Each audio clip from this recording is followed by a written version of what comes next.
अजीत पवार को शपथ लिए 24 घंटे भी नहीं बीते थे कि उन्हें पहला झटका लगा। एनसीपी के एक बागी सांसद ने घर वापसी करते हुए अजीत पवार का साथ छोड़ दिया और शरद पवार गुट में लौट आए। एनसीपी सांसद डॉक्टर अमोल कोल्हे शरद पवार खेमे में वापस आ गए। अमोल कोल्हे रविवार को अजीत पवार के शपथ ग्रहण समारोह के दौरान राजभवन में मौजूद थे, लेकिन सोमवार को उन्होंने ट्वीट कर कहा कि मैं शरद पवार के साथ ही रहूंगा। दिमाग नैतिकता भूलता है, दिल नहीं। शरद पवार गुट ने दावा किया कि अभी और बागी नेताओं की वापसी होगी। कई लोग थे जो शपथ विधि में थे, उनको गुमराह करके लेके गए थे, कुछ अलग बताया था। लोग कभी कभी फंस जाते हैं, अनजान होते हैं, भोले होते हैं, और बहुत लोग वापस आ रहे हैं। अब तो देखते तो जाइए। महाराष्ट्र में दल बदल की जो सियासत इस समय देखने को मिल रही है, उसे आज से करीब 45 साल पहले 1978 में खुद शरद पवार अंजाम दे चुके हैं। तब शरद पवार ने 40 विधायकों के साथ बगावत की थी। इमरजेंसी के बाद 1978 में महाराष्ट्र विधानसभा चुनाव कांग्रेस के दो गुटों ने अलग अलग लड़े थे, जिसमें एक गुट था रेड्डी कांग्रेस और दूसरा गुट था इंदिरा कांग्रेस। शरद पवार रेड्डी कांग्रेस गुट का हिस्सा थे, जबकि इंदिरा कांग्रेस गुट के नेता नाशिक राव तिरपुड़े थे।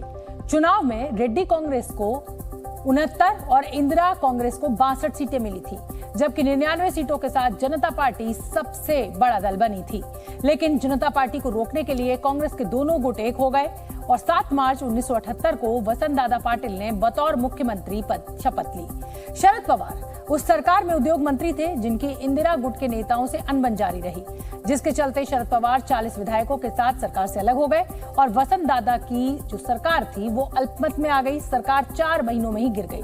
शरद पवार ने इस बीच अपनी नई पार्टी बनाई, जिसमें जनता पार्टी कम्युनिस्ट पार्टी से गठबंधन किया।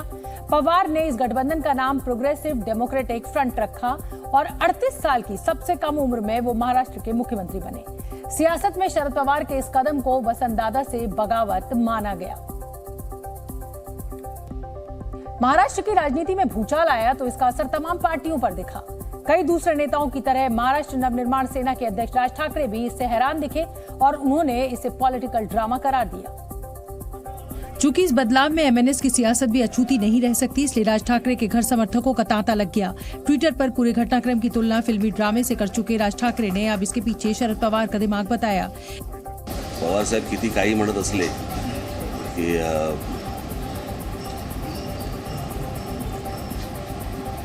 त्यांचा काही संबंध नाही या गोष्टींचा वगैरे। इसकी वजह उन्हें एनसीपी के कुछ बड़े दिग्गजों और सीनियर पवार के करीबियों का पाला बदलना लगा। वळसे पाटील, प्रफुल्ल पटेल, छगन भुजबळ वगैरे वगैरे, ये असेच जाणार नाहीत हे। राज ठाकरे के मुताबिक आज की तारीख में महाराष्ट्र में कौन किसका दोस्त और कौन किसका दुश्मन ये पता नहीं चल रहा। इसलिए कल अगर सुप्रिया सुले केंद्र में मंत्री बन जाएं तो उन्हें हैरानी नहीं होगी। राज ठाकरे लंबे समय से महाराष्ट्र में अपनी सियासी जमीन बनाने की कोशिश कर रहे हैं। चूंकि लाख कोशिशों के बावजूद एमएनएस चुनावी राजनीति में अपनी पैठ नहीं बना पा रही, इसलिए मौजूदा बदलावों के बाद राज ठाकरे अपने हिस्से की सियासी जमीन टटोलते दिखे। चूंकि एमएनएस के कुछ कार्यकर्ता इस बदलाव के बीच पार्टी को मजबूत करने के लिए राज ठाकरे के सियासी रुख में भी बदलाव चाहते हैं और अपनी मंशा जताने के लिए उन्होंने शिवसेना भवन के बाहर पोस्टर्स भी लगा डाले। इसलिए इस मुद्दे पर राज ठाकरे की राय जानने की भी कोशिश हुई। लवकरच माझा महाराष्ट्राचा दौराही सुरू होईल या संदर्भात पुढच्या काही दिवसांमध्ये। त्यावेळेला मी जागोजागी जाईन, लोकांना भेटीन। यानी राज ठाकरे ने भले ही फिलहाल अपने पत्ते न खोले हों, लेकिन ये तो साफ कर ही दिया कि बाला साहेब की विरासत पर दावेदारी खत्म होने के बाद अब उद्धव के लिए उनके मन में पहले जैसी कटुता नहीं रही।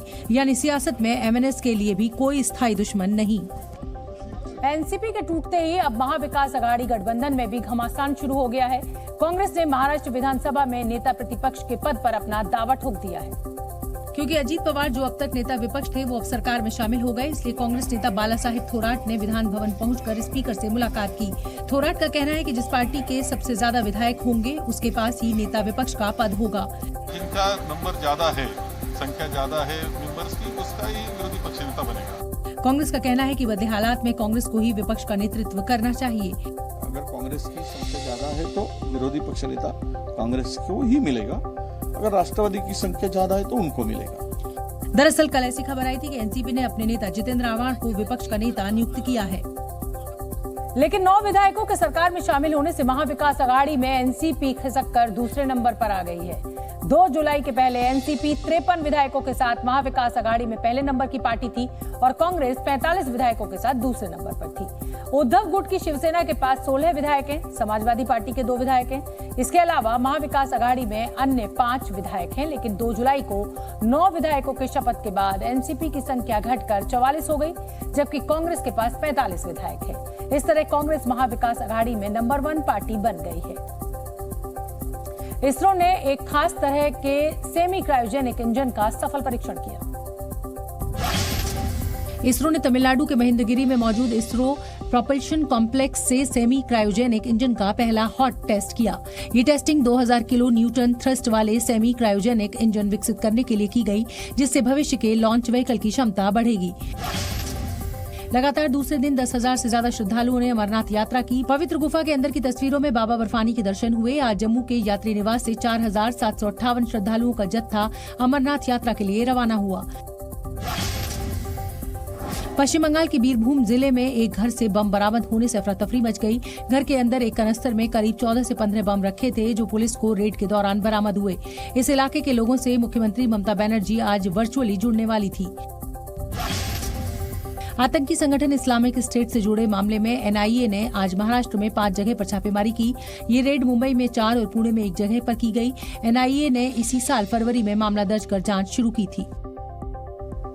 अजीत पवार के पाला बदलने को बीजेपी के मास्टर स्ट्रोक के तौर पर देखा जा रहा है, क्योंकि शिवसेना शिंदे गुट के 16 विधायकों की अयोग्यता पर किसी भी वक्त फैसला आ सकता है।